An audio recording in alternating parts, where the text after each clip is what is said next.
The job cuts in big tech are piling up. Microsoft said today it's laying off 10,000 employees. And Amazon today started a fresh round of job cuts in what's expected to become the largest workforce reduction in its 28-year history.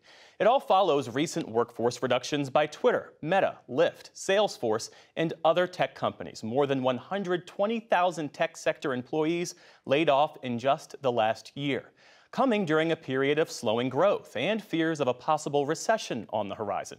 Robin Farzad is host of Public Media's Full Disclosure podcast, and he's here to help us sort through this news. It's great to see you, friend. So, Robin, Amazon, as you well know, went on a hiring spree during the pandemic. Microsoft appears to be bracing for slower revenue growth. What accounts for these latest job cuts?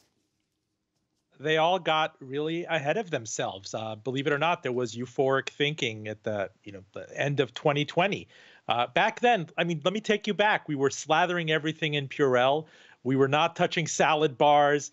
Suddenly, filling that vacuum in this time of panic, all these tech players were saying, there's a whole new normal. We're going to be working from home exclusively. There will be never-ending demand for cloud services and software. And these companies went on a hiring spree as their stocks surged to record highs. You had a $1 trillion club in the NASDAQ occupied by 5 or 6 players. And I think as a lot of that thinking has kind of come undone, and you realize that the economy matters and cyclicality matters, they're starting to prune at the margins. They have massive workforces. Microsoft, I believe, was 250,000 people. So when you see 10 or 15,000 workers reduced, that's a big absolute number. But in the grand scheme of Microsoft, it's kind of, you don't want to sound terrible saying this, but it's kind of pruning for them. Well, I was going to ask you, I mean, what do these layoffs suggest about the state of the overall industry? Is the big tech boom over?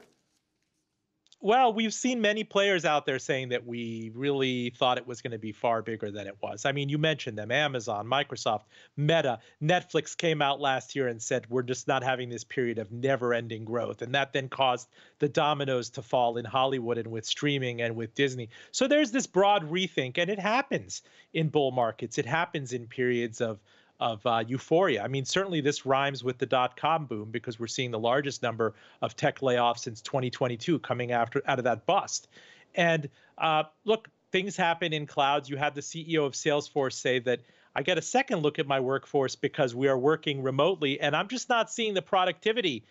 Maybe I need to bring them back to the office. And we haven't faced that full reckoning yet where people are coming back to the office. So I think a lot of companies are kind of almost looking for an excuse to trim and maybe provide for some margin stability for Wall Street's sake. So is what's happening in the tech sector, this pruning as you called it, is that set to happen in other parts of the labor market? It's uneven. I mean, you've seen it in media, and I think that's just been a constant for so many years. You've seen it in advertising in areas that are cyclical. If you talk to any diner owner or any hotel right now, any resort, the airlines, they can't hire people fast enough. And that headline unemployment rate is 3.5%.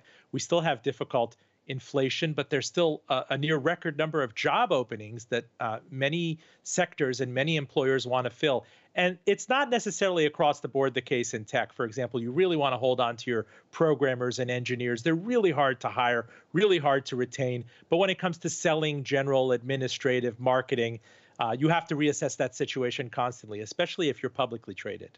So in the minute we have left, Robin, what does this all say about the strength of the economy overall? There are people who are concerned about that R word, recession.